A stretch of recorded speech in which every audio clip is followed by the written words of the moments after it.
এই পৃথিবীর কোনো মানুষকে সেজদা দিতে পারে না। আমি যদি কোনো মানুষের জন্য সেজদা করা জায়েজ করতাম, তাহলে দুনিয়ার সমস্ত নারীদের বলতাম স্বামীর সামনে সেজদা দিতে। সেজদা হবে কেবলমাত্র কার? আর কারো হতে পারে না। সুতরাং আল্লাহ কি সেজদা দিতে হবে? তাওহীদের মূল বক্তব্য, আল্লাহকে ভালোবাসো, আল্লাহরে সেজদা দাও, আর নামাজ প্রতিষ্ঠা করো। কি করো? ওয়া নাখতারতুকা ফাসতামি' লিমা ইউহা, আমি তোমাকে নবী হিসেবে বেছে নিয়েছি, সুতরাং কান লাগায়া ওহীর কথাগুলা শোনো। কি কথা? ইন্নানি আনাল্লাহ লা ইলাহা ইল্লা আনা, ওহীর কথাগুলি কান পেতে শোনো। নিশ্চয়ই আমি আল্লাহ, আমি ছাড়া কোনো ইলাহ নাই। ফা'বুদনি ওয়াকিমিস সালাতা লিযিকরি, অতএব আমার গোলামি করো, আমার দাসত্ব করো, আমার আনুগত্য করো, আর আমার শরণার্থে নামাজ কায়েম করো, নামাজ প্রতিষ্ঠা করো। মুসলমানদের জীবনে সর্বশ্রেষ্ঠ ইবাদত কোনটি? চিল্লায় কোনটি? এই নামাজ সর্বশ্রেষ্ঠ ইবাদত। যে নামাজ, সেই নামাজ আমার দেশের মুসলমানেরা ট্রেনে দেখবেন, ট্রেনে যখন যান দেখবেন নামাজের ওয়াক্ত হলে কয়টা মুসলমানের নামাজ পড়ে। লঞ্চে যান, স্টিমারে যান, দেখবেন কয়জনের নামাজ পড়ে। বাজার ঘাটে যান, দেখবেন কয়জনের নামাজ পড়ে। নামাজ নাই। লা দীনা লিমান লা সালাতা লাহু, যে ব্যক্তি নামাজ পড়ে না তার কাছে ধর্ম নাই, ঈমান নাই, কিচ্ছু নাই। যে ব্যক্তি ইচ্ছে করে, মান তারাকা সালাতান মুতাআম্মিদান ফাকাদ কাফারা, যে ব্যক্তি ইচ্ছে করে নামাজ ছেড়ে দিল সে কাফের হয়ে গেল। যারা বলেন কি হয়ে গেল? সে কুফরি করল। আল্লাহ নবী বলেছেন, যে ব্যক্তি ইচ্ছে করে নামাজ ছেড়ে দেয়, আল্লাহ রাব্বুল আলামিন আর তার রাসূলের সাথে তার সমস্ত সম্পর্ক ছিন্ন হয়ে যায়, কোনো সম্পর্ক আর থাকে। এই নামাজ রাসূল কারীম ইন্তেকালের সময় শেষ কথা বলেছেন, স্ত্রীর কথা না, মেয়ের কথা না, আত্মীয়দের কথা না, জীবনের শেষ কথা সালাত, আসসালাতু মা মালাকাত আইমানুকুম, নামাজ। আমার বন্ধুগণ, জীবনের শেষ নামাজটি আল্লাহর নবী মসজিদে নববীতে যেতে পারছেন না, হাঁটতে পারেন না। দুইজন সাহাবীর কাঁধের উপরে ভর করে কষ্ট করে তিনি পৌঁছেছেন, বক্তব্য রাখলেন, ও আমার সাহাবীরা, আল্লাহ রাব্বুল আলামিন এই জমিনে তার এক বান্দাকে জাগতিক সব সম্পদ দিয়েছিলেন। সেই বান্দা জাগতিক সমস্ত সম্পদকে উপেক্ষা করে এক আল্লাহর সঙ্গে দেখা করার জন্য প্রস্তুতি নিয়েছেন। কথার অর্থ কেউ কিছু বুঝলো না। হযরত আবু বকর রাদিয়াল্লাহু তাআলা আনহু কাঁদতে বেখতার হয়ে যাচ্ছেন, কাঁদতে পাগলের মতো হয়ে যাচ্ছেন। সাহাবীরা মনে চিন্তা করলেন, আবু বকর বুড়ো মানুষ, এত কাঁদে কেন? হুজুর কার না কার কথা বললেন? জ্ঞান বৃদ্ধ, বয়োবৃদ্ধ হযরত আবু বকর বুঝতে পেরেছেন তামাম পৃথিবীর জাগতিক সম্পদ আল্লাহ দিতে চেয়েছেন তার হাবিবকে। তার হাবিব সমস্ত সম্পদকে উপেক্ষা করে মাওলার সঙ্গে দিদার করার জন্য প্রস্তুতি নিয়েছেন। তার মানে হলো অনতি বিলম্বে আমরা সাহাবীরা রাসূলের থেকে জনমের মতো এতিম হয়ে যাব।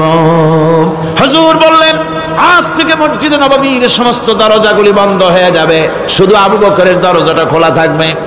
হযরত আবু বকরের কে দায়িত্ব দিয়ে রাসূল পাক হুজরা শরীফে চলে গেলেন।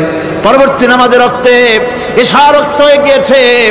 সাহাবীরা অনেকক্ষণ অপেক্ষা করে হযরতে আবু বকর রাদিয়াল্লাহু তাআলা আনহুকে ইমামতির জায়গা দিয়ে দিলেন। তিনি নামাজ শুরু করলেন, পিছনে সাহাবারা কান্দা শুরু করে দিলেন। তাদের মনের ধারণা হলো আল্লাহর নবীর পিছনে নামাজ পড়া জীবনে আমাদের আর কিসমতে হবে না। সাহাবীরা কাঁদতেছেন, আল্লাহর নবী জ্বরে একবার বেহুশ হয়ে পড়েন, আবার হুশে আসেন। নবীজি হুশে এসে হযরত আয়েশাকে জিজ্ঞেস করেন, আয়েশা রে, এখন কোন সময়? হযরত আয়েশা বলেন, হুজুর নামাজের রক্ত হয়ে গেছে, সাহাবায়ে কিরাম আপনার অপেক্ষা করে জামাত শুরু করে দিয়েছেন। হুজুর বলেন, দরজাটা খুলে দাও, আমি একটু দৃশ্যটা দেখি। দরজা খুলে দেওয়া হলো। হযরত আয়েশার কাঁধের উপরে ভর করে হুজুর মাথা উঁচু করে মসজিদে নববী নামাজের দৃশ্য দেখে কিছুক্ষণ তাকায় থেকে শুয়ে পড়লেন। হুজুরের দুই চোখ দিয়ে পানি বেয়ে পড়তে লাগলো। হযরত আয়েশা বলেন, হুজুর নামাজের দৃশ্য দেখে কাঁদেন কেন? আল্লাহর নবী বলেন, আয়েশা রে, এটা কোনো দুঃখের বাণী নয়, আমার চোখে পানি এসেছে বড় তৃপ্তির বাণী। আজকে নামাজের যে জামাতের দৃশ্য দেখলাম, এই জামাতকে কায়েম করার জন্য তায়েফের ময়দানে আমার রক্ত দিয়ে তায়েফের ময়দান রঞ্জিত হয়েছে, ওহদের ময়দানে আমার দান্দান মোরাও শহীদ হয়েছে, সাহাবায়ে কিরাম জীবন দিয়েছেন। এই কষ্টের বিনিময়ে আজ জামাত কায়েম হয়ে গিয়েছে। এই দৃশ্য দেখে আমার মনে পড়লো, কিয়ামত পর্যন্ত আমার যত উম্মত পৃথিবীতে আসবে এইভাবে করে তারা জামাত বন্দী হয়ে নামাজ আদায় করবে। আমার ভাইরা, নামাজ হচ্ছে মুসলমানদের জীবনের শ্রেষ্ঠ ইবাদত। সেই নামাজ মুসলমানদের কাছে নাই। নামাজকে ফালতু কাজ বলে মনে করে। আমার বন্ধুগণ, নামাজ পড়বেন, নামাজ পড়বেন, নামাজ ছেড়ে দিবেন না। বলেন তো শয়তান আল্লাহর কয়টা হুকুম ভেঙেছিল? ইবলিস কয়টা হুকুম ভেঙেছে? একটা হুকুম ভাঙ্গা ইবলিস হইছে কি? শয়তান। জোরে কোন কি হইছে? শয়তান হয়ে গেল। একটা মানুষ যদি 24 ঘন্টার ভিতরে 5 ওয়াক্ত নামাজ ছেড়ে দেয়, 5 ওয়াক্ত নামাজের ভিতরে 17টা হুকুম আছে। আল্লাহর কয়টা হুকুম? একটা হুকুম ভাঙার কারণে ইবলিস হয়ে গেল শয়তান। আর 24 ঘন্টার ভিতরে 17টা হুকুম আল্লাহর যারা বরবাদ করে তারা তো শয়তানের বাবা হয়ে যায়। শয়তান দূর থেকে সেলুট মারে যে বাবা তুমি শুধু বাপ না, আমার ওস্তাদও।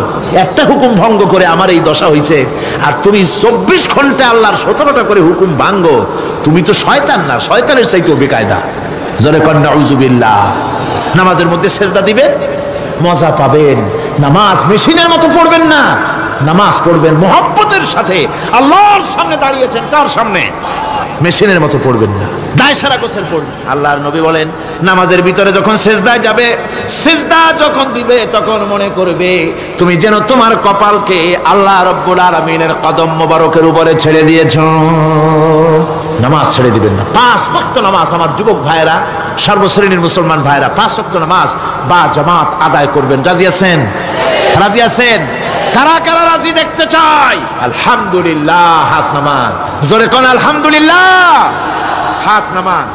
এতদিন যে নামাজ পড়েন নাই, আল্লাহ যেন মাফ করে দেন। জোরে কোন আমিন। উমরি কাজা শুরু করে দিবেন। 5 ওয়াক্ত নামাজ সঠিকভাবে আদায় করবেন। তাওহীদের তাকাজা হচ্ছে নামাজকেও প্রতিষ্ঠা করতে হবে। তারপরে আল্লাহর আনুগত্যশীল হতে হবে। এগুলি হচ্ছে তাওহীদের তাকাজা, তাওহীদের কথা। আল্লাহ পাকের প্রতি এই মহব্বত নিয়ে আল্লাহর নামাজ, আল্লাহর রোজা ইত্যাদি সঠিকভাবে জীবনের সকল ক্ষেত্রে করতে হবে। আর সাহায্য চাইতে হবে কেবলমাত্র আল্লাহর কাছে। সাহায্যটা কার কাছে চাইবেন কোন তো? একটু মহব্বতের সাথে কোন। যদি কিছু দরকার হয় কার কাছে চাইবেন? আল্লাহ পাক বলছেন নামাজে প্রত্যেক নামাজের ভিতরে আমরা বলি ইয়্যাকা না'বুদু ওয়া ইয়্যাকা নাস্তাঈন। পড়েন সবাই, ইয়্যাকা না'বুদু ওয়া ইয়্যাকা নাস্তাঈন। আল্লাহ আমরা একমাত্র তোমার গোলাম। একমাত্র কার গোলাম? তোমার গোলাম। সাহায্য কার কাছে চাই? তুমি আল্লাহ, তোমার কাছেই সাহায্য চাই। প্রত্যেক নামাজে প্রত্যেক রাকাতে সূরা ফাতিহা কথা আমরা বলি। আমার বন্ধুগণ, নামাজের মধ্যে কথা বলা সত্ত্বেও আমরা নামাজের ভিতরে আল্লাহ রাব্বুল আলামিনের কাছে সাহায্য চাই বলে কিন্তু সাহায্যটা আল্লাহর কাছে চাই না। যখন ছেলে হয় না, বিবাহ করেছে 10 বছর হয়ে গেছে, সন্তান হয় না, খাজা বাবার কবরের কাছে গিয়া বলে খাজা বাবা ছেলে নাই, একটা ছেলে দাও। জোরে কোন নাউযুবিল্লাহ। আছে না এমন? বাজে বস্তান নাকি আছে না? হ্যাঁ, বাইজিদ বস্তান, আস্তানা। সেখানে যে গাছের সাথে ইট বাঁধতে হয়, ইট যেমন ভার হবে, মেয়ে লোকের পেটের মধ্যে এরকম বাচ্চা ভার হবে। নাউযুবিল্লাহ। কি আকীদা, কি খারাফাত, আস্তাগফিরুল্লাহুল আযীম। কোন মুসলমানের করা উচিত না ভাই, কোন মুসলমানের এমনটি কাজ করা উচিত না। আস্তানার কচ্ছপের সাথে আর গাছের দড়ি বাঁধার সাথে সন্তান গ্রহণের কি সম্পর্ক? কোরআনে কারীম আল্লাহ রাব্বুল আলামিন বলেন আমি যাকে খুশি পুত্র দান করি, যাকে খুশি মেয়ে দান করি, যাকে খুশি ছেলেও দেই মেয়েও দেই, যাকে খুশি আমি কিছুই দেই না। ছেলে দেওয়ার মালিক কে? আকীদাটা সংশোধন করে জানাজ। খবরদার কোন মাজারে গিয়া কিছু চাইবেন না। কার কাছে চাইবেন? ওই দেখুন আল্লাহ পাক বলেন ফাইযা ফারাগতা ফানসাব ওয়া ইলা রাব্বিকা ফারগাব। আল্লাহ পাক বলেন বান্দারে যখন তুমি খালি হাত হয়ে যাবে, হাতে যখন কিছু থাকবে না, অসহায় হয়ে যাবে, তখন তুমি দাঁড়ায় যাও, হাত দুটি আমার দরবারে ফেলায়া দাও। খালক কি রন্দায়ে হুয়ে दुनिया की ठुकराए हुए आए हैं अब तेरे दर पर हाथ फैलाए हुए। আল্লাহর দরবারে হাত তোলো, আল্লাহর কাছে হাত পাতো। হাত পাতবেন কার কাছে? আল্লাহ পাকের কাছে। আল্লাহ শিখাই দিলেন খালি হাত যখন হয়ে যাবে আমার কাছে চাও, আমার কাছে দাঁড়াও, কারো কাছে চাইও না, আমারে বলো। বুখারী শরীফের ভিতরে এসেছে স্যান্ডেলের ফিতা কাছা যদি ছিঁড়ে যায় মানুষের কাছে চেয়েও না, আমি আল্লাহর কাছে চাও। মাজারে গিয়া খবরদার কোন মাজারে গিয়া কিছু চাইবেন না। মাজারে গিয়া নিজের প্রয়োজনের কথা বলবেন না, পরিষ্কার হারাম হারাম কোনো সন্দেহ নাই। মাজারে গিয়া কিছু চাইবেন না, চাইবেন আল্লাহর কাছে। আপনি দেখুন ইউনূস আলাইহিস সালাম বিপদে পড়লেন, আপনি কি ইউনূস আলাইহিস সালামের চাইতে বেশি বিপদে পড়ছেন নাকি কোন? ইউনূস আলাইহিস সালামের চাইতে অত বড় বিপদে দুনিয়ার কোন মানুষ পড়ছে কোনদিন? আমার ভাইয়েরা, মাছে গিলে ফেলেছে, মাছ পানির অথল তলদেশে চলে গেছে, মাছের পেটের ভিতরে জানলা নাই, দরজা নাই। হযরত ইউনূস আলাইহিস সালাম লক্ষ্য করলেন এখন তো আর বাঁচতে পারবো না, মরা ছাড়া পথ নাই।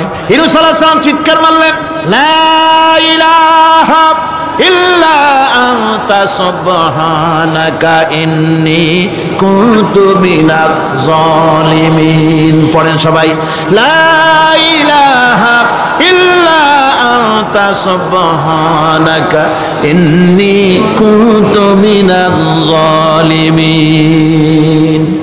লা ইলাহা ইল্লা আনতা, আল্লাহ তুমি ছাড়া কেউ নাই, তুমি ছাড়া কেউ নাই, কোনো ইলাহ নাই, মাবুদ নাই। আমি তোমার পবিত্রতা ঘোষণা করছি, তুমি দয়া করে আমাকে বাঁচাও, আমি আমার নিজের উপর জুলম করেছি। আমার বন্ধুগণ, এত বড় মারাত্মক বিপদের ভিতরে ইউনূস আলাইহিস সালাম যখন চিৎকার মারলেন পানির ভিতরে বসে, মাছের পেটের ভিতরে বসে, আল্লাহ রাব্বুল আলামিন চুপ করে থাকলেন না, সঙ্গে সঙ্গে রব্বুল আলামিন জবাব দিয়া দিলেন, ফাস্তাজাবনা লাহু ওয়া নাজ্জাইনাহু মিনাল গাম্মি ওয়া কাযালিকা নুজিল মুমিনিন। আমি বললাম, ইউনূস তুমি বিপদে পড়েছ, তুমি যখন চিৎকার মারলে তোমার চিৎকারের আওয়াজ দুনিয়ার কেউ শোনে নাই, কোন রাজা বাদশাহ, তোমার আত্মীয় বন্ধু বান্ধব কেউ শোনে নাই। নদীর অতল তলদেশে মাছের পেটের ভিতরে বসে যে চিৎকার তুমি মারলে পৃথিবীর কেউ শোনে নাই, আমি তোমার আরশের মালিক আল্লাহ রব্বুল আলামিন শুনেছি। শুধু শুনি নাই, জবাব দিয়া দিলাম, মাছের পেটের ভিতরে বেদনার সৃষ্টি করে দিলাম।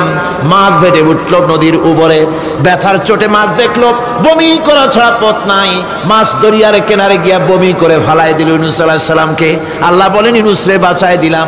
ও পৃথিবীর মুমিনেরা, শুধু ইউনূসকে নয়, পৃথিবীর মুমিন বান্দারা যখন বিপদে পড়বে আর আমার কাছে যদি তারা প্রার্থনা করে, আমার কাছে সাহায্য চায়, ওয়া কাযালিকা নুজিল মুমিনিন, এইভাবে করে আমি মুমিনদেরকেও বিপদ থেকে বাঁচাইয়া দিব। জোরে কান সুবহানাল্লাহ। ওয়াদা কার? ওয়াদা কার? সুতরাং মাজারে নয়, মসজিদে গিয়া কাঁদবেন। কোথায় গিয়া কাঁদবেন? কোথায়? মসজিদে গিয়া কাঁদবেন। আমার বন্ধুগণ, আল্লাহ রাব্বুল আলামিন বলেন, ইয়ানসুরকুমুল্লাহু ফালা গালিবা লাকুম। আল্লাহ যদি তোমাকে সাহায্য করেন তবে কোন শক্তি তোমাকে তার উপরে জয়ী হতে পারবে না, কেউ তোমাকে তার থেকে ফিরাতে পারবে না। আর যদি আল্লাহ তোমাকে জিল্লতি দেন, যদি তোমাকে আল্লাহ পাক লাঞ্ছিত করেন, তোমাকে কেউ সম্মান দিতে পারবে না। দেখুন, ইব্রাহিম আলাইহিস সালামকে নমরুদ আগুনের মধ্যে ফালাই দিবে, জিবরাইল বলছেন, ইব্রাহিম আমার কাছে সাহায্য চাও, আমি তোমার বাঁচাই দেবো, আগুনটারে নিভাই দিব। কত বড় কথা, আমি বাঁচাই দেবো, আমার কাছে বলো না। ইব্রাহিম আলাইহিস সালাম জিবরাইলের কাছে সাহায্য চাইছে, কোন চেয়েছেন? হযরত ইব্রাহিম বলেন, জিবরাইল সাহায্য তোমার কাছে আমি কেন চাইব? তোমার কাছে সাহায্য চাওয়ার প্রশ্ন ওঠে না, কারণ আমি এমন কোন অন্ধ আল্লাহর ইবাদত করি না যে আল্লাহ তার গোলামের দুঃখ নিজের চোখে না দেখেন। আমি আগুনে পড়ে গেলে, আগুনে জ্বললে পরে আমার আল্লাহ যদি খুশি হন, তাহলে এরকম আগুনে 1000 বার পড়ে জীবন দিতে আমি ইব্রাহিম রাজি আছি। ইব্রাহিম আলাইহিস সালাম আগুনে পড়ে গেলেন, আল্লাহ পাক দেখলেন ইব্রাহিম পাস করছে, কোন ডিভিশন? ফার্স্ট ক্লাস, ফার্স্ট হয়ে আগুনের ভিতরে পড়ে গেলেন। আল্লাহ পাক সঙ্গে সঙ্গে আগুনের প্রতি নোটিশ করে দিলেন, ইয়া নারু কুনি বারদাও ওয়া সালামান আলা ইব্রাহিম। আগুন আমার ইব্রাহিমের জন্য শান্তিদায়ক, ঠান্ডা হয়ে যা। সুবহানাল্লাহি ওয়া বিহামদিহি। এই জন্য আল্লাহ রাসূল বলেছেন, ইযা সালতা ফাসআলিল্লাহ, যদি কিছু চাও কার কাছে চাইবা? কে শেখাচ্ছেন? রাসূল। আল্লাহ রাসূল বলছেন, ইযা সালতা ফাসআলিল্লাহ, যদি কিছু চাও আল্লাহর কাছে চাও। ওয়া ইযা ইসতানতা ফাসতাইন বিল্লাহ, আর যদি চাইতে চাও, সাহায্য চাও, সাহায্য চাইবা আল্লাহর কাছে। কার কাছে? কোন মাজারে চাইবেন? কোন মাজারে চাইবেন? কোন কবরস্থানে চাইবেন? কারা কারা চাইবেন না হাত উঁচু করে দেখান। আলহামদুলিল্লাহ।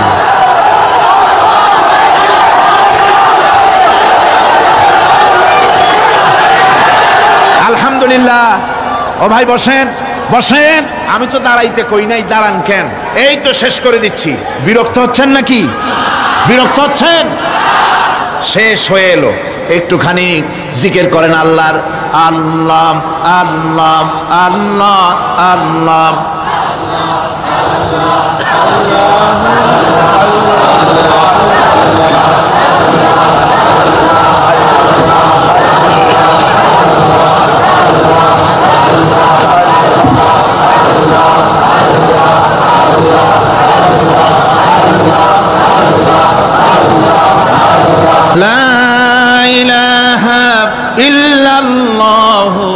মুহাম্মাদুর রাসূলুল্লাহ।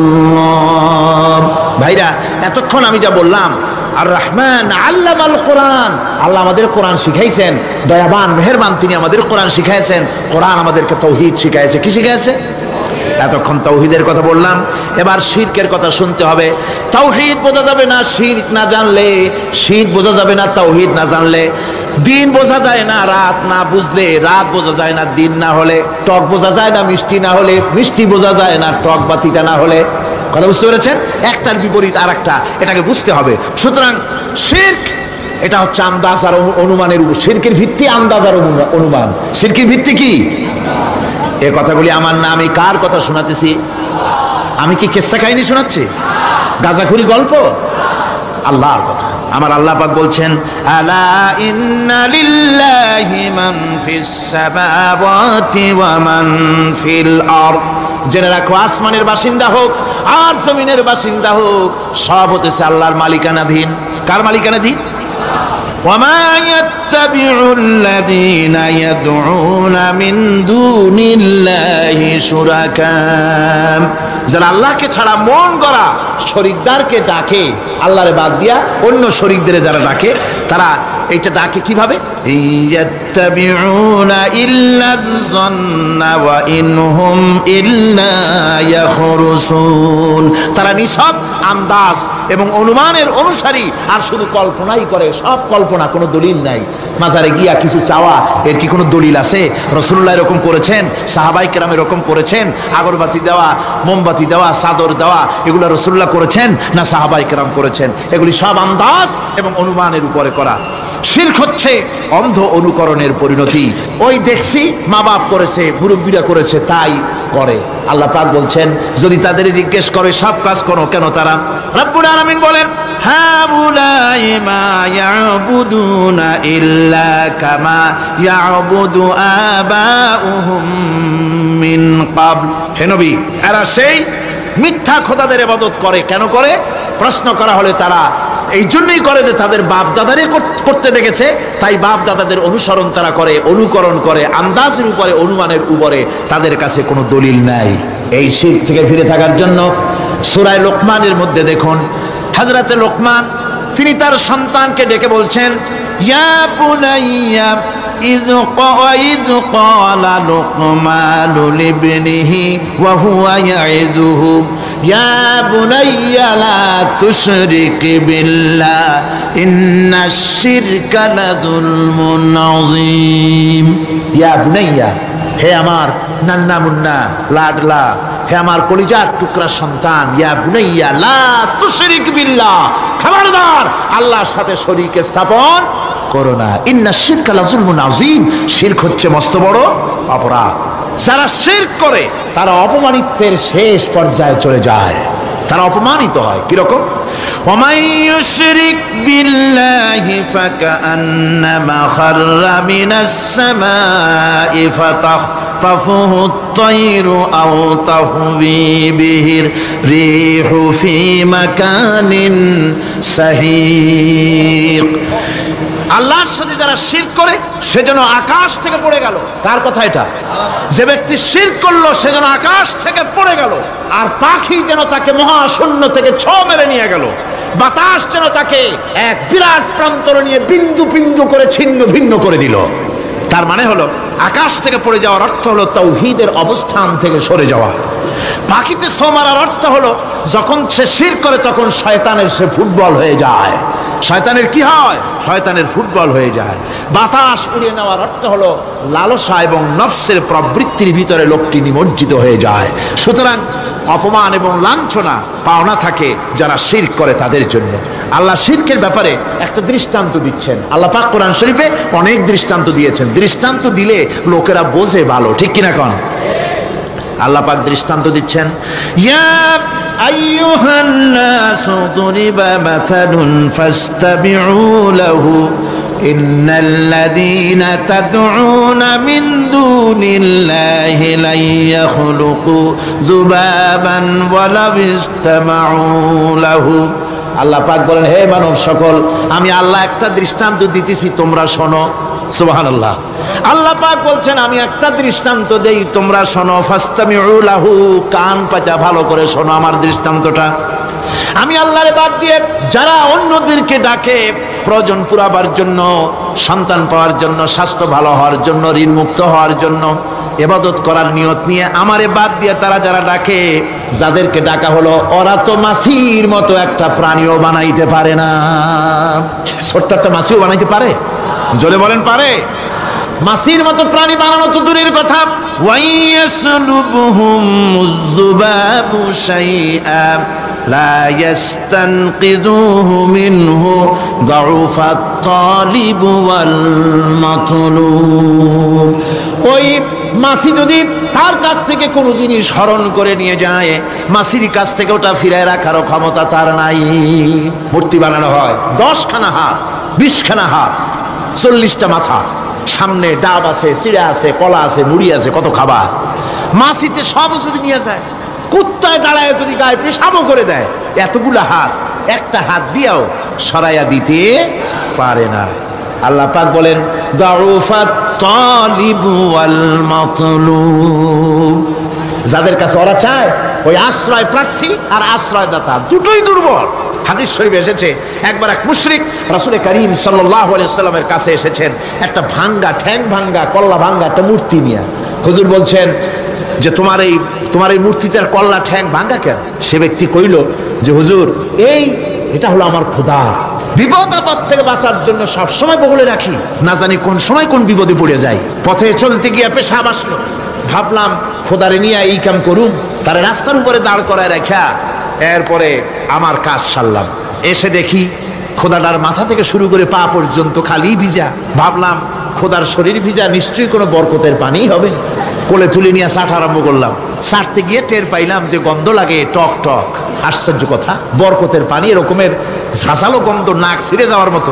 বিষয়টা কি? কিসের বরকত? এদিক ওদিক তাকায় দেখি দূরে একটা কুত্তা দাঁড়ানো, আর তার নিচের থেকে পানি টপকাচ্ছে। তখন বুঝলাম কি বরকতের পানি। কয় হুজুর, মেজাজটা খারাপ হয়ে গেল। খোদাটার ঠ্যাং না ধরিয়া ঠ্যাং ধরে বললাম, তুই খোদা না হুদা? কুত্তার পেশাব দিয়া নিজের বাঁচাইতে পারো না, আমারে বাঁচাবি কেমনে? কাছার দিয়া কল্লা ভাঙ্গে ফেলাইছে। হুজুর জিজ্ঞেস করলেন, আমার কাছে কেন এসেছো? মুশরিক ব্যক্তি বলছি, ইয়া রাসূলুল্লাহ, জীবনের ভুল বুঝতে পেরেছি, আমি এখন তাওহীদের শরবত পান করতে এসেছি। নবীজি বললেন, পড়ো লা ইলাহা ইল্লাল্লাহু মুহাম্মাদুর রাসূলুল্লাহ। আল্লাহ পাক কি সুন্দর করে বুঝাচ্ছেন, আমি ছাড়া কারো কোনো ক্ষমতা নাই। আল্লাহুল্লাযী খালাকাকুম সুম্মা রাযাকাকুম সুম্মা ইউমীতুকুম সুম্মা ইউহয়ীকুম। আল্লাহ বলছেন, ও বান্দারা শোনো, আমি আল্লাহ তোমাদেরকে সৃষ্টি করেছি। শুধু সৃষ্টি করি নাই, খাবার দিছি। কে দিয়েছেন খাবার? সৃষ্টি করেছি, খাবার দিয়েছি, এরপরে তোমাদের মৃত্যু করব, আবার মৃত্যুর উপরে আমি আল্লাহ তোমাদের জিন্দা করব। হাল মিন শুরাকাইকুম মাইয়াফআলু মিন যালিকুম মিন শাই। তোমরা যাদের পূজা করো, তোমরা যাদের ইবাদত করো, আমি আল্লাহ ছাড়া আমি যে সব কাজ করি, এই সব কাজ তোমাদের ওই সব দেবদেবতারা করতে পারে? আল্লাহ বলেন, পারে না। সুবহানাহু ওয়া তাআলা আম্মা ইউশরিকুন। তিনি পবিত্র, পবিত্র পবিত্র। তারা যে সমস্ত কথা বলে আর আল্লাহর সাথে যে সমস্ত জিনিস দিয়ে শরীক স্থাপন করে, তার থেকে আল্লাহ মহান পবিত্র। আল্লাহ পাক বলেন, দেখো আমার কত ক্ষমতা, চিন্তা করো। কুল আরাইতুম ইন আখাযাল্লাহু সামআকুম ওয়া আবসারাকুম ওয়া খাতামা আলা কুলুবিকুম মান ইলাহুন গায়রুল্লাহি ইয়াতিকুম বিহ।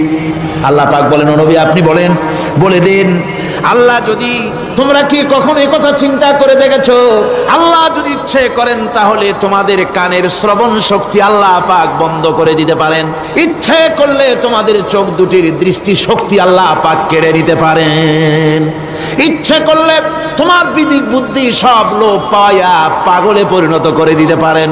পারেন কিনা জোরে কোন? আল্লাহ পাক বলেন, কখনই কি সব কথা চিন্তা করেছো? ইচ্ছে করলে আমি তোমার শ্রবণ শক্তি বন্ধ করে দিতে পারি, চোখের দৃষ্টি শক্তি, চোখের নূর কেড়ে নিতে পারি, বিবেক বুদ্ধি লোপ পাওয়া দিতে পারি। এরপরে এগুলি যদি আমি করে, মান ইলাহুন গায়রুল্লাহি ইয়াতিকুম বিহ, তাহলে আমি আল্লাহ ছাড়া মন কে আছে? আবার তোমার দৃষ্টি শক্তি ফিরায় দিতে পারে, আবার তোমার শ্রবণ শক্তি ফিরায় থাকে, ফিরায় দিতে পারে, আবার তোমার বিবেক শক্তি ফিরায় দিতে পারে। আছে কি কেউ? আছে? আল্লাহ পাক বলেন, নবী আপনি বলেন, আমার নিয়ামত খায় লাভালাভি করো, আমার নিয়ামত খাও, পানি খাও, মাছ খাও, গোশত খাও, যে পানি না হলে তোমাদের জীবন বাঁচে না। কুল আরাআইতুম ইন আসবাহা মাউকুম গাওরান ফামাইয়াতিকুম বিমাইম মাইন।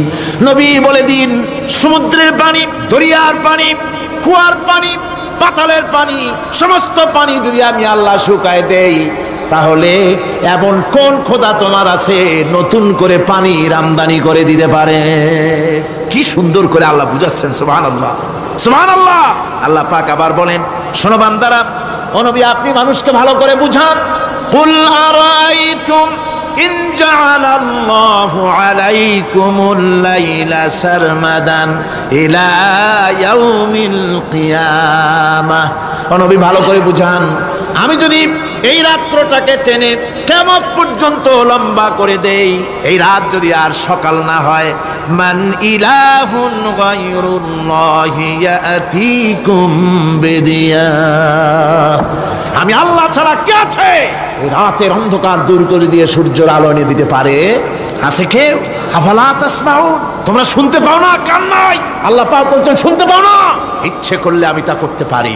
শুধু তাই নয়, কুল আরাইতুম ইন জাআলাল্লাহু আলাইকুমুন নাহারা সারমাদান ইলা ইয়াউমিল কিয়ামাহ, আমি যদি ইচ্ছে করি দিনটাকে টেনে নিয়ে কিয়ামত পর্যন্ত লম্বা করে দিতে পারি। মান ইলাহুন গায়রুল্লাহি ইয়াতিকুম বিলাইলিন তাসকুনুনা ফীহি আফালা তুবসিরুন, তাহলে আমি আল্লাহ ছাড়া কোন শক্তি এমন আছে যে দিনের এই আলোর ঝলকানি দূর করে দিয়ে রাতের পর্দা এনে তোমার জন্য শান্তির ঘুম এনে দিতে পারে, শান্তিপূর্ণ পরিবেশ সৃষ্টি করে দিতে পারে? কে আছে আমি আল্লাহ ছাড়া? তোমরা কি দেখতে পাও না? শুনতে পাও না? কান নাই? চোখ নাই? আল্লাহ পাক এভাবে করে মানুষকে সুন্দর করে করে শিরক থেকে বাঁচার জন্য বলছেন, সমস্ত ক্ষমতা হচ্ছে আমি আল্লাহর। সমস্ত ক্ষমতা কার? আল্লাহ পাক বলেন, এই শিরক যদি ছেড়ে না দাও, আমি ছাড়া অন্য কারো কাছে যদি সন্তান কামনা করো, স্বাস্থ্য কামনা করো, ঋণ মুক্তির কামনা করো, জেনে রাখো, কুল তামাত্তাউ ফাইন্না মাসীরাকুম ইলান নার।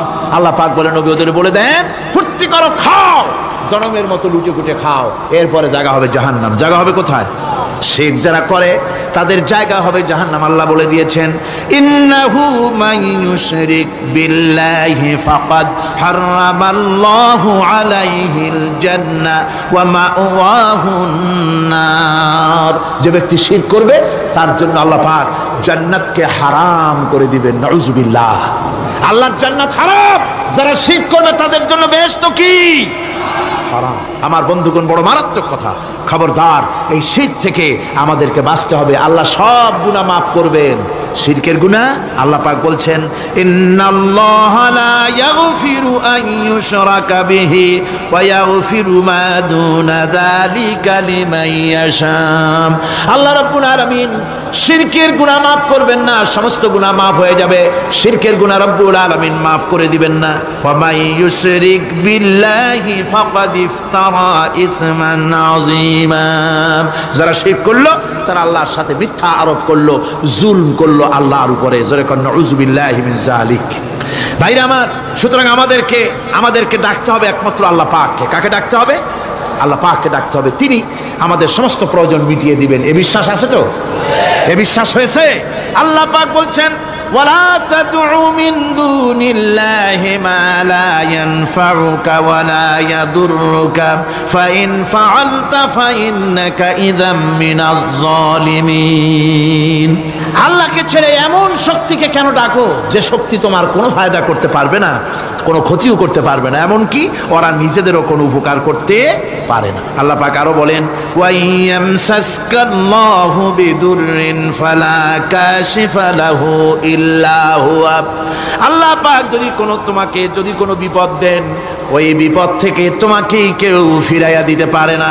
ওয়াইয়ুরিদিকা বিখাইরিন ফালা রাদ্দা লিফাদলি। আল্লাহ পাক যদি তোমার কোনো অনুগ্রহ করতে চান, তোমাকে যদি কোনো সাহায্য করতে চান, সেই সাহায্যের মুখেও তোমাকে কেউ প্রতিরোধ গড়ে তুলতে পারে না, আল্লাহ সাহায্য ফিরাই দিতে পারে না। সুতরাং সব কিছুর মালিক হচ্ছেন আল্লাহ।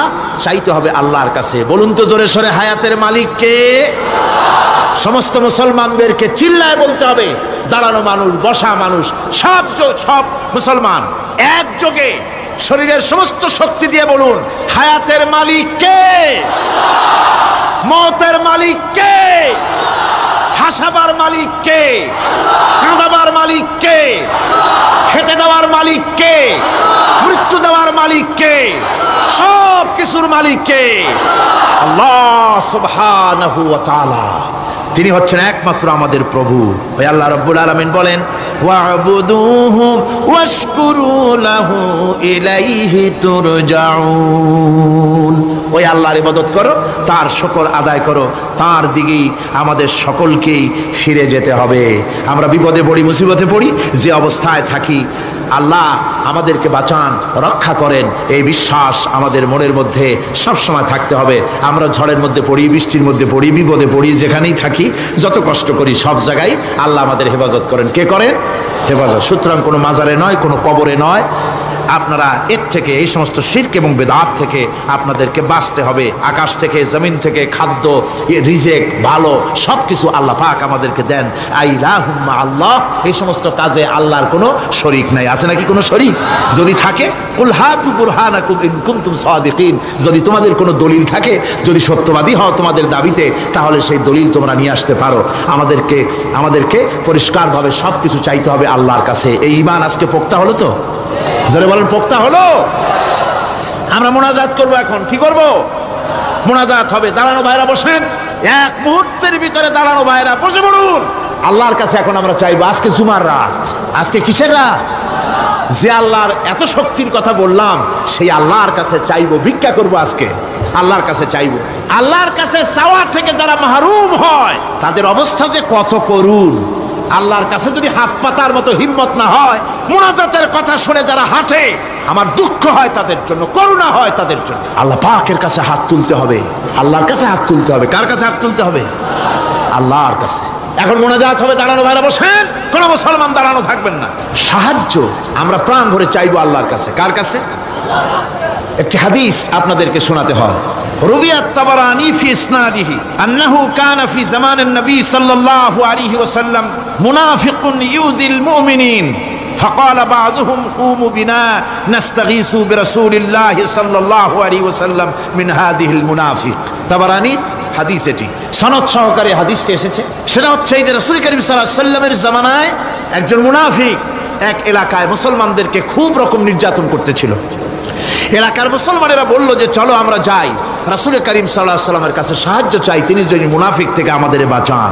এবং তারা গিয়ে রাসূলের কাছে মুনাফিক থেকে বাঁচার জন্য সাহায্য চাইলেন। ফাকাল নবী সাল্লাল্লাহু আলাইহি ওয়াসাল্লাম ইন্নাহু লা ইস্তাগাসু বি ওয়া ইন্নামা ইস্তাগাসু বিল্লাহ। শোনো মুসলমানেরা, খবরদার আমার কাছে সাহায্য চাইও না। সাহায্য চাইবে কেবলমাত্র আল্লাহ পাকের কাছে। সাহায্য চাইতে হবে আল্লাহ পাকের কাছে। সুতরাং কোরআন থেকে, হাদিস থেকে আপনাদের সামনে কথাগুলি তাওহীদ এবং শিরকের ব্যাপারে কথাগুলি স্পষ্ট করে বলে দেওয়া হলো। আন জাবির বিন আব্দুল্লাহ রাদিয়াল্লাহু তাআলা আনহুমা قال سمعت رسول الله صلى الله عليه وسلم يقول من لقي الله لا يشرك به دخل الجنة। হযরত জাবির রাদিয়াল্লাহু তাআলা আনহু বলছেন, আমি শুনেছি রাসূলুল্লাহ বলেছেন, মুসলিম শরীফের হাদিস, আমি শুনেছি আমার কানে রাসূলুল্লাহ বলেছেন, যে ব্যক্তি আল্লাহর দরবারে এই অবস্থায় উপস্থিত হবে যে সে কোনো শিরক করে নাই, আল্লাহ তাকে বেহেশত দিয়ে দিবেন। ওয়ামান লাকিয়াহু ইউশরিকু বিহি শাইআন দাখালান নার। আর যে ব্যক্তি আল্লাহর দরবারে উপস্থিত হবে এমন অবস্থায় যে শিরক করেছিল, আল্লাহ পাক তাকে জাহান্নাম দিয়ে দিবেন। নাউজুবিল্লাহ পড়েন, নাউজুবিল্লাহ পড়েন। আমার বন্ধুগণ, আরেকটি হাদিস আন জুনদুব রাদিয়াল্লাহু তাআলা قال سمعت رسول الله صلى الله عليه وسلم قبل ان يموت بخمس। রাসূল করিম সাল্লাল্লাহু আলাইহি ওয়াসাল্লামের মৃত্যুর ইন্তেকালের 5 দিন পূর্বে এই হাদিসটি তিনি বলেছেন। হুজুরের ইন্তেকালের 5 দিন পূর্বে, মুসলিম শরীফের হাদিস। হাদিসটি হচ্ছে, হুজুর বলছেন, আলা ওয়া ইন্না মান কানা ক্বাবলাকুম কানু ইয়াত্তাখিযুনা কুবুর আমবিয়াইহিম ওয়া সালিহিহিম মাসাজিদান ফালা ইয়াত্তাখিযুল কুবুর মাসাজিদান ইন্নী নাহাকুম আন যালিক। রাওয়াহু মুসলিম। ইন্তেকালের 5 দিন আগে হুজুর বললেন, সাবধান ও আমার উম্মতেরা, তোমাদের আগে যারা এসেছিল এই পৃথিবীতে, তারা তাদের নবীদের কবরগুলিকে সেজদার জায়গা বানিয়েছিল। তারা তাদের নেককার বান্দাদের কবরগুলিকে তারা মসজিদ বানিয়েছিল, সেখানে তারা সেজদা করত। খবরদার, কোন কবরস্থানকে তোমরা সেজদার জায়গা বানিও না। ইন্নী আনহাকুম আন যালিক, আমি কঠোরভাবে তোমাদেরকে নিষেধ করছি, খবরদার কবরগুলিকে সেজদার জায়গা বানিও না। রাসূলুল্লাহ আরো বলেছেন, কবর জিয়ারত করতে যে সমস্ত মহিলারা যায়, আমাদের দেশে পুরুষও যায়, মেয়ে লোকও যায়। وعن ابن عباس رضي الله تعالى عنهما لعن رسول الله صلى الله عليه وسلم زائرة القبور والمتخذين عليها المساجد والسروج। রাসূল করিম সাল্লাল্লাহু আলাইহি ওয়াসাল্লাম বলেছেন, ইবনে আব্বাস রাদিয়াল্লাহু তাআলা আনহুমা থেকে এই হাদিস বর্ণিত, তিনি বলেছেন, হুজুর বলেছেন যে খবরদার, যে সমস্ত মহিলারা কবর জিয়ারতে যায়, কবরের স্থানে যারা যায়, তাদের উপরে আল্লাহ রাসূল লানাত করেছেন। আল্লাহ রাসূল তাদের উপরে অভিসম্পাত দিয়েছেন, যে সমস্ত মহিলা কবরের স্থানে যায় আর কবরে বাতি জ্বালায়, কবরে বাতি জ্বালায়, বাতি যারা কবরে জ্বালায়, চিরাগ জ্বালায়, আল্লাহ রাসূল তাদের উপরে লানত করেছেন। সুতরাং কবরে আগরবাতি দেওয়া, মোমবাতি দেওয়া, চাদর দেওয়া, এগুলি মুসলমানদের কাজ নয়, এগুলি মুসলমানদের কাজ। আপনারা খবরদার এগুলি করবেন না। সাহায্য করবেন, টাকা দিবেন, পয়সা দিবেন, সব গরিবদের দেবেন, এতিমদের দেবেন, মাদ্রাসা দিবেন, লিল্লা বডিকে দিবেন, মসজিদে দিবেন, গরিব মানুষকে দিবেন, এতিমদেরকে দিবেন, বিধবাদেরকে দিবেন, মুসলমানকে দিবেন। রাজি আছেন? মাজারে আগর না, চাদরবাতি না, মোমবাতি না, কিচ্ছু না। কোন মাজারে গেলেন, বাস আসসালামু আলাইকুম ইয়া আহলাল কুবুর, সূরা ফাতিহা পড়লেন, সূরা ইখলাস পড়লেন, দরুদ শরীফ পড়লেন, দোয়া করে দিলেন, আল্লাহ কবরে যিনি শুয়ে আছেন তারা বললাম ভাই সব পৌঁছে দাও, শেষ। কিচ্ছু চাওয়ার নাই, চাইতে হবে আল্লাহর কাছে। কার কাছে? মুসলমান রাজি আছেন? কারা কারা রাজি দেখান, কারা কারা রাজি? আলহামদুলিল্লাহ।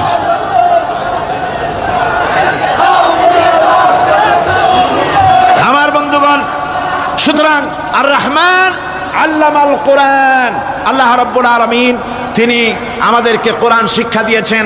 আর এই কোরআনের মাধ্যমে আমরা তাওহীদ শিখলাম, আমরা শিরক বুঝলাম। আল্লাহ যেন আমাদেরকে তাওহীদ অর্জন করে জীবন চালাবার তৌফিক দেন। আল্লাহ যেন আমাদেরকে শিরক এবং বিদআত থেকে বাঁচার তৌফিক দেন। আমরা যদি আমাদেরকে যদি কেটে টুকরা টুকরাও করা হয়, আমাদেরকে যদি জীবন্ত অবস্থায় জ্বালায়া পোড়ায়া ভস্ম বানানো হয়, তবুও শিরক করব না। রাজি আছেন? এর নাম মুসলমান। আল্লাহ পাক তার কোরআনের মাধ্যমে একথাই আমাদের শিখাচ্ছেন। আর রহমান আল্লামাল কোরআন, তিনি রহমান, আমাদেরকে কোরআন শিখিয়েছেন, কোরআনের মাধ্যমে তাওহীদের জ্ঞান দিয়েছেন।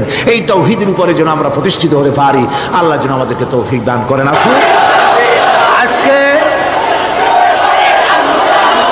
আজকে যারা মুসলমান হচ্ছেন তাদের পরিচয় আমি আপনাদের সামনে পেশ করছি। অরুণ কুমার বিশ্বাস, পিতা সুন্দর কুমার বিশ্বাস, গ্রাম পূর্বপাড়া, মাগুরা, বয়স 25 বছর, বর্তমান মোহাম্মদ আব্দুর রহিম তার নাম পছন্দ করেছে। এরপর দ্বিতীয় ব্যক্তি তপন কুমার পান্থ, বয়স 40, পিতার নাম নরেন্দ্র কুমার পান্ত, গ্রাম কেলিশহর, উপজেলা পটিয়া। শিক্ষাগত যোগ্যতা আইএসসি। আর বর্তমান তার নাম হচ্ছে মোহাম্মদ তারেকুল ইসলাম। এরপরে আছে সুভাষচন্দ্র দাস, বয়স 25, পিতা মনোরঞ্জন দাস, গ্রাম রাজাপুর, ডাকঘর বামন সুন্দর, দারোগাহাট, মিরসরাই। বর্তমান নাম হচ্ছে মোহাম্মদ আব্দুল মালেক। মোহন বড়ুয়া, সাং আদার মালিক, ডাকঘর নতুন বাজার, থানা রাউজান, জেলা চট্টগ্রাম।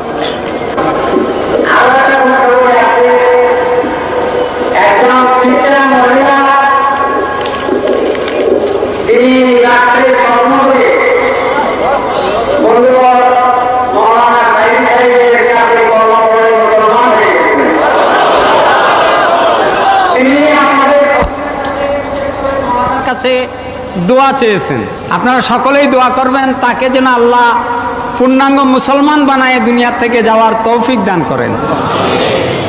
এর সাথে সাথে আমি আমার দু একজন বন্ধুর জন্য একটু দোয়া চেয়েছি। গত বছর আমি সৌদি আরব সফরকালে আমাদের এই তফসিরুল কোরআন মাহফিলে আমরা অডিও ভিডিও করতে পারি না, যার কারণে আমার এক ভাই শরীফ হোসেন সাহেব উনি একটা ভিডিও ক্যামেরা এবং অডিও মেশিন দিয়েছেন। দুটার মূল্য একাত্রে মিলালে 2 লাখ টাকার উপরে পড়ে। আমি আমার সেই ভাইয়ের জন্য দোয়া চাচ্ছি। এর সাথে সাথে আমাদের এই ভিডিওটা যেন কপি করা যায়, এজন্য তার ভিসিআর এবং টিভি আমাদের 2 ভাই মর্তুজা এবং ওসমান গনি সাহেব দিয়েছেন। আমাদের জন্য সমাজ কল্যাণের সমস্ত কাজগুলা পরিচালনা করার জন্য, বিশেষ করে দেশ বিদেশে খবর পৌঁছানোর জন্য যে ফ্যাক্সের প্রয়োজন হয়, রফিক খান করে এক ভাই আমাদেরকে একটা ফ্যাক্স দান করেছেন। এই নিয়ে প্রায় কয়েক লাখ টাকার সম্পদ তারা দিয়েছেন। তাছাড়া সৌদি আরবে আমি যখন গিয়েছি সেখানে আমি দেখেছি যে সেখানে সবচেয়ে বেশি পরিচিত বাংলাদেশি এক ভাই, যিনি সবচেয়ে বেশি পরিচিত, তার নাম মৌলানা দেলাওয়ার হোসেন সাইদি সাহেব। এই জন্য যে ভিডিওর মাধ্যমে তার চেহারা সকলের কাছে মুখস্থ, ওই দেশি বাঙালি মুসলমান যারা আছেন। আর এই দ্বিতীয় নম্বরে বোধহয় আমি সবচেয়ে পরিচিত হয়ে গেছি কিনা জানি না। তো ওনারা সকলেই দোয়া চেয়েছেন আপনাদের কাছে, তাদের সকলের জন্য আপনারা দোয়া করবেন। আজকে 4 জন অমুসলিম ভাই ইসলাম কবুল করতে এসেছেন। এর মধ্যে আপনারা পরিচয় তাদের পেয়েছেন, নাম সব কিছু শুনেছেন। 2 জন পুরুষ, 2 জন মহিলা। আর একজন খ্রিস্টান মহিলা তো হযরত মাওলানা শামসুদ্দিন সাহেব মদ্দিজুল্লাহুল আলী, আল্লাহ তার হায়াতে তাইয়্যিবা সেহাতে কুল্লিয়া দান করুন, সবাই বলুন আমিন। একজন খ্রিস্টান মহিলা স্বপ্নে ইসলাম কবুল করেছেন, আল্লাহ তাকেও মেহেরবানি করুন, আল্লাহ তাকে তার বান্দি হিসাবে কবুল করে নিন। তিনিও দোয়া চেয়েছেন। এখন এই 2 জন ইসলাম কবুল করছেন।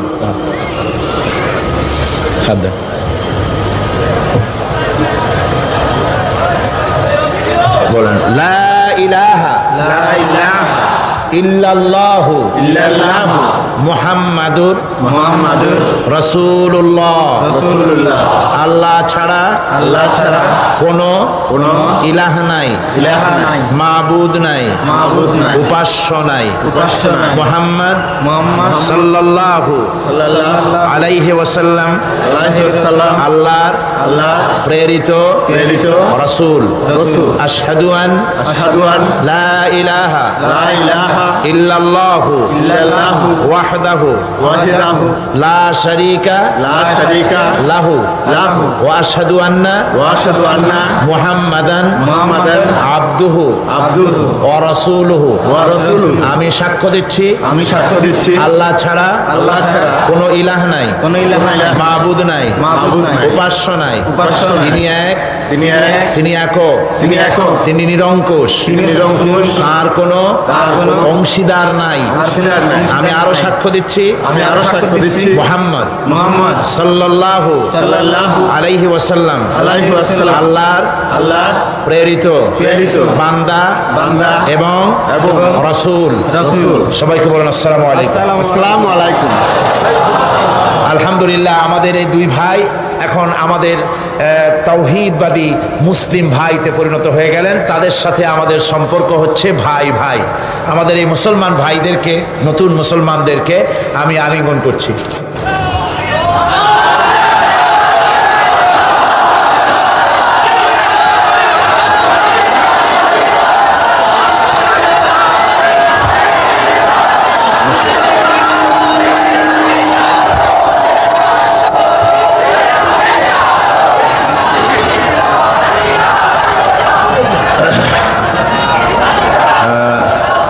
এখন আমরা মোনাজাত করব। মোনাজাতের পরে দোয়ার পরে বা জামাত এশার নামাজ হবে।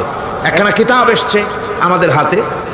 কিতাবখানা প্রত্যেক আলেমের জন্য আমি জরুরি মনে করি। এই মাহফিলে হাজার হাজার আলেমও থাকেন, লক্ষ লক্ষ মানুষের মধ্যে হাজার হাজার ওলামাও ওই মাহফিলে তাশরীফ আনেন। কোন আলহামদুলিল্লাহ। ওলামাদের জন্য বিশেষ জরুরি, বিশেষ করে উর্দুতে কিতাবখানা লেখা হয়েছে, সেজন্য আমি ওলামাদের জন্য বিশেষভাবে বলছি। বইটি লেখা বিষয় হচ্ছে মৌলানা মওদুদি ওলামায়ে দেওবন্দ কি নজর মে। ওলামায়ে দেওবন্দের নাম করে 20 শতকের মুজাদ্দিদ আল্লামা সৈয়দ আবুল আলা মওদুদি রাহিমাহুল্লাহ নওয়ারাল্লাহু মারকাদাহু, আল্লাহ পাক তাকে জান্নাতুল ফেরদাউসের মেহমান বানিয়ে দিন। সবাই বলুন আমিন। তার সম্পর্কে অনেক আজেবাজে অশালীন বক্তব্য আলেমদের নাম নিয়ে প্রকাশ করে সেগুলি ছাপিয়ে ঘরে ঘরে পৌঁছিয়ে বিভ্রান্তি সৃষ্টি করা হচ্ছে। এই জন্যে একজন আলেমে দ্বীন, একজন হক্কানি আলেম, যিনি পটিয়া মাদ্রাসার সাবেক আকায়েদে ইসলামিয়া এবং তাফসিরের রাইস ছিলেন, হযরত মাওলানা মোহাম্মদ ইলিয়াস সাহেব, সাহিবে ইলম সাহিবুর রায়, জবরদস্ত একজন আলিম, সেই হযরত মাওলানা আল্লামা মোহাম্মদ ইলিয়াস সাহেবের লেখা মাওলানা মওদুদি ওলামায়ে দেওবন্দ কি নজর মে, বিরাট একখানা কিতাব। ওলামাদের সন্দেহ ভঞ্জনের জন্য এই কিতাবখানা অতি জরুরি। যারা ওলামায়ে দেওবন্দের অজুহাত ধরে যারা ওনাকে গালি দেন, আপনারা এই কিতাব পড়ে দেখবেন যে কত দেওবন্দের বড় বড় আল্লামারা তার সপক্ষে কথা বলেছেন এবং তিনি দ্বীনের খেদমত করেছেন। এই খেদমতের স্বীকৃতি আকাবের দ্বীন বড় বড় ওলামারা এই খেদমতের স্বীকৃতিও দিয়েছেন। সুতরাং এই কিতাবখানা মেহরবানি করে ওলামা হাজারাত যারা আছেন মেহরবানি করে আপনারা খরিদ করে নিয়ে যাবেন। আল্লাহ আপনাদেরকে তৌফিক দান করুন। সবাই বলেন আমিন। এছাড়া হ্যাঁ, এটা উর্দু হয়ে গেছে। আমি কর্তৃপক্ষ যারাই বই ছেপেছেন আমি তাদেরকে অনুরোধ করব মেহরবানি করে বইটা অনতিবিলম্বে বাংলায় করে দেবেন। আমি আগেই বলেছি এই বইটা আমার হাতে যখন আসছে যে ওলামারা তো পড়বেন, কিন্তু ইংরেজি শিক্ষিতরা যারা বিভ্রান্ত হচ্ছেন অন্যান্য বই পড়ে, তারা কি করে হকটাকে বুঝবেন? মেহরবানি করে বাংলায় করেন। ওনারা বলেছেন যত তাড়াতাড়ি সম্ভব এই বইকে বাংলা ভাষায় ছেপে সমস্ত ইংরেজি আধুনিক শিক্ষিতদের হাতে তুলে দেওয়া হবে ইনশাআল্লাহ। সবাই বলেন ইনশাআল্লাহ। গতকাল অধ্যাপক মফিজুর রহমান সাহেব যে ইসলামের পূর্ণাঙ্গ জীবন বিধান যে একটি বইয়ের কথা বলেছিলেন, বইটি সবগুলি বইয়ের দোকানে পাওয়া যাবে। ইসলাম একটি পূর্ণাঙ্গ জীবন বিধান। যে বিভ্রান্তি ছড়ানো হচ্ছে যে ইসলাম শুধুমাত্র নামাজ, রোজা, হজ, যাকাত আর কিছু না, এই ব্যাপারটা পরিষ্কারভাবে বোঝার জন্য পূর্ণাঙ্গ জীবন বিধান বইটি এখানে পাঠিয়েছে তারা, ঢাকা থেকে ওরা নিয়ে আসছে। বইটি অবশ্য আমার লেখা। আপনারা অন্যান্য বইয়ের সাথে সম্ভব হলে এই বইটিও সংগ্রহ করতে চেষ্টা করবেন। আল্লাহ পাক আপনাদেরকে হক বোঝার তৌফিক দান করুন। এখন আমরা মোনাজাত করব। মোনাজাতের জন্য দাঁড়ানো ভাইরা বসুন। আল্লাহুম্মা আমিন।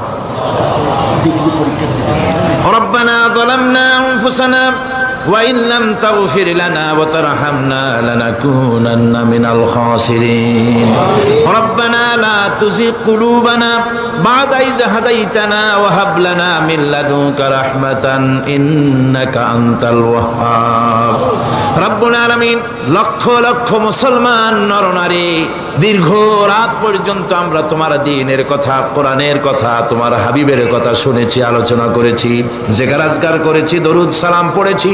মেহেরবানি করে সওয়াবটুকুন হুজুরে পুরনূর সাল্লাল্লাহু আলাইহি ওয়াসাল্লামের রূহ মুবারকে পৌঁছায়া দাও। तमाम পৃথিবীর মাটির নিচে যত মুমিন মুমিনাত শুয়ে আছে আল্লাহ তুমি তাদের রুহের পরে সওয়াব পৌঁছায়া দাও। রব্বুল আলামিন আমাদের মধ্য থেকে আমাদের মা বাপ যাদের দুনিয়া থেকে বিদায় হয়ে গেল, আয় আল্লাহ আজকে জুমার রাত, এই রাতে তোমার দরবারে বিশেষভাবে বিনীতভাবে আরজ করি, আমাদের মা বাপ যাদের মারা গেছে কবরগুলিকে জান্নাতের টুকরায় পরিণত করে দাও রব্বুল আলামিন আমাদের মা বাপকে ক্ষমা করে দাও রব্বির হামহুমা কামা রব্বায়ানি সগীরা সবাই পড়েন রব্বির হামহুমা কামা রব্বায়ানি সগীরা রব্বুল আলামিন সারা জীবন গুনাহ করেছি আমরা জেনে করেছি না জেনে করেছি শিরক বিদআতের ভিতরে আমরা মুবতালা হয়েছি আজকে আমরা কোরআন থেকে বুঝতে পেরেছি শিরক এবং তাওহীদকে আল্লাহ শিরক থেকে বাঁচার তৌফিক আমাদের দাও জীবনে আমাদের থেকে জেনে না জেনে যত রকমের শিরক অনুষ্ঠিত হয়েছে তোমার কাছে বিনীতভাবে মাপ চাই আল্লাহ তুমি দয়া করে আমাদের শিরক বিদআত জাতীয় সমস্ত গুনাহ খাতাকে মাফ করে দাও রব্বুল আলামিন তুমি বলেছো আমার কাছে হাত পাতো আমাকে বলো আমি ডাকের সাড়া দিব আল্লাহ আমরা তোমাকে প্রাণ ভরে ডাকতেছি এই মাহফিলে হাজারো মানুষ দোয়া চেয়েছে কত চিঠি এসেছে আল্লাহ তুমি জানো যিনি যেই জন্য দোয়া চেয়েছে আল্লাহ তুমি দয়া করে তার সেই প্রয়োজন মিটাইয়া দাও রব্বুল আলামিন এই লক্ষ লক্ষ জনতা তোমার কাছে ভিক্ষুকের মতো হাত পেতেছে আল্লাহ কাউকে তুমি ফিরাইয়া দিও না আজকে জুমার রাতে আল্লাহ কাউকে তুমি ফিরাইয়া দিও না মাবুদ কাউকে তুমি ফিরাইয়া দিও না আয় আল্লাহ নিঃসন্তানীকে সন্তান দাও গুনাহগারদেরকে মাফ করে দাও ঋণগ্রস্তদের ঋণ পরিশোধ করার তৌফিক দিয়ে দাও রোগগ্রস্ত আমরা যারা আছি আল্লাহ তোমার কাছে শেফায়ে আজেলা কামনা করি আয় আল্লাহ তাআলা বাংলাদেশের বাইরে সৌদি আরব কুয়েত কাতার আরব আমিরাত বাহরাইন ওমান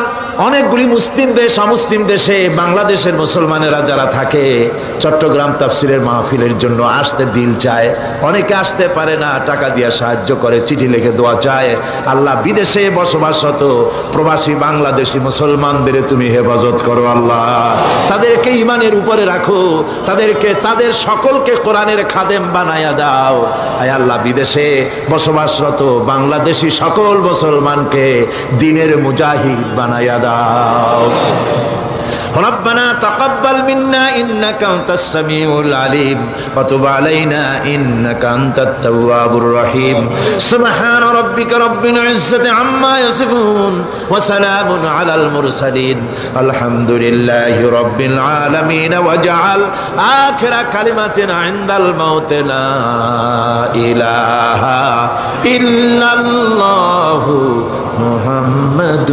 رسول الله السلام عليكم ورحمة الله